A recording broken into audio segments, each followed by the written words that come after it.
तर मंडळी, नरसिंहाचं मंदिर बघून झाल्यावर आम्ही आता निघालो हम्पीचं असं मंदिर बघायला जिथे आजी पूजा होते. यस, म्हणजेच विरूपाक्ष मंदिर. सुमारे 50 मीटर उंच 9 मजली हा गोपुरम म्हणजेच विजयनगर साम्राज्याच्या स्थापत्यकलेचं जिवंत उदाहरण आहे. हो, म्हणजेच हा विरूपाक्ष मंदिराचा प्रवेशद्वार.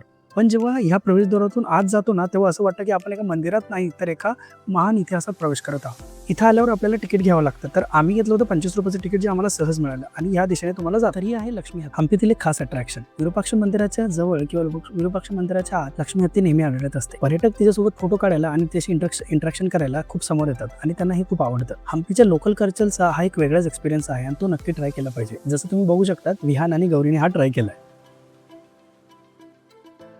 असे अखंड दगडातून कोरलेले भव्य स्तंभ हेच या मंदिराची खरी शान आहे. ही एक खास गोष्ट म्हणजे या मंदिरात पिनहोल कॅमेराचा इफेक्ट दिसतो. गोपुरमचं उलट प्रतिबिंब मंदिराच्या आतल्या भिंतीवर पडतं. खरंच प्राचीन इंजिनिअरिंगची कमाल उदाहरण आहे.